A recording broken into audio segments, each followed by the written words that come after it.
दोस्तों नमस्कार। आज हम रीट भर्ती परीक्षा 2022 के बारे में चर्चा करेंगे। माध्यमिक शिक्षा बोर्ड द्वारा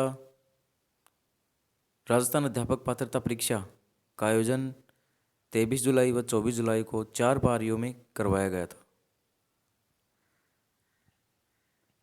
रीट लेवल 1 के लिए एक ही पेपर आया था। लेवल 2 के लिए अलग अलग पेपर बने थे और उन पेपरों का स्तर भी समान नहीं था, इसलिए अब अभ्यर्थी नॉर्मलाइजेशन की मांग कर रहे हैं।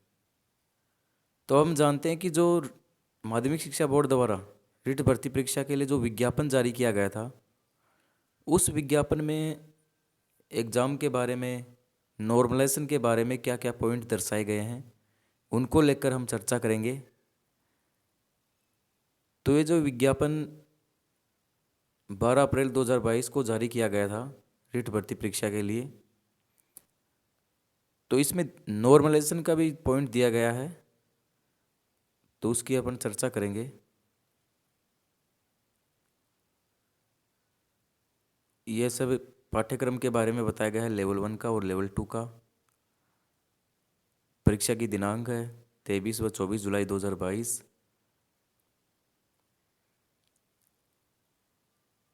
ये प्राप्तांक है। रिट 2022 के लिए न्यूनतम उत्तीर्णांक तो जनरल के लिए 60% है, नॉन टीएसपी में, टीएसपी में भी 60%, एसटी के लिए 55% है, एससी, ओबीसी, एमबीसी, ईडब्ल्यूएस के लिए 55% है। और ये जो कैटेगरी दी गई है, शहरी जनजाति के लिए 36%, दिव्यांग श्रेणी के लिए 40% और विधवा महिला भूतपूर्व सैनिकों के लिए 50% अंक प्राप्त करने अनिवार्य थे। ये जो माध्यमिक शिक्षा बोर्ड द्वारा जो रिट भर्ती परीक्षा 2022 करवाई गई थी, ये एक पात्रता परीक्षा थी। तो कई साथियों का कहना है कि पात्रता परीक्षा में नॉर्मलाइजेशन नहीं होता है, लेकिन नॉर्मलाइजेशन जिस भी एग्ज़ाम में एक से ज़्यादा पेपर बनते हैं, उसमें उसके स्तर को, उन पेपरों के स्तर को सामान्यीकरण करने के लिए नॉर्मलाइजेशन की प्रक्रिया अपनाई जाती है, जैसा कि इस विज्ञप्ति में भी दर्शाया गया है।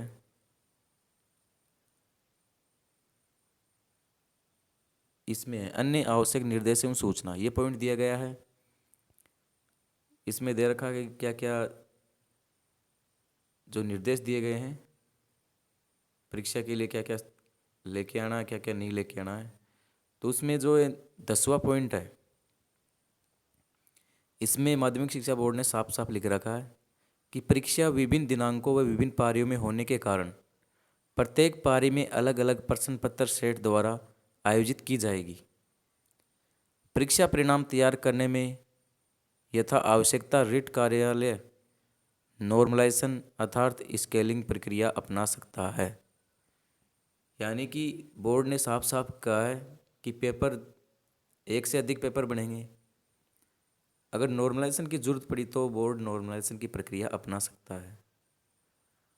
तो जैसा कि हम सबको पता है कि पेपरों का लेवल समान नहीं था, अलग अलग लेवल आए, कोई कठिन था, कोई सरल था। तो इसके लिए लगभग तय है कि नॉर्मलाइजेशन तो होगा ही। लेकिन अब कई अभ्यर्थियों का डर है कि कहीं नॉर्मलाइजेशन में जिसने पात्रता प्राप्त कर ली है या प्राप्तांक ले आए हैं, उत्तीर्णांक, उनके कम ना हो जाए। तो जो क्वालिफाई एग्ज़ाम होती है उसमें किसी के भी अंक कम नहीं होते हैं। अभी हाल ही में एनटीपीसी भर्ती परीक्षा का आयोजन करवाया गया था, तो उसकी जो प्रारंभिक परीक्षा हुई थी उसमें नॉर्मलाइजेशन का जो फॉर्मूला अपनाया गया था, तो उसमें किसी के भी अंक कम नहीं हुए हैं, क्योंकि वो भी एक पात्रता परीक्षा थी। तो इसलिए अब रिट भर्ती परीक्षा में भी एक क्वालिफाई एग्ज़ाम है, इसमें किसी के भी अंक कम नहीं होंगे, बढ़ेंगे ही।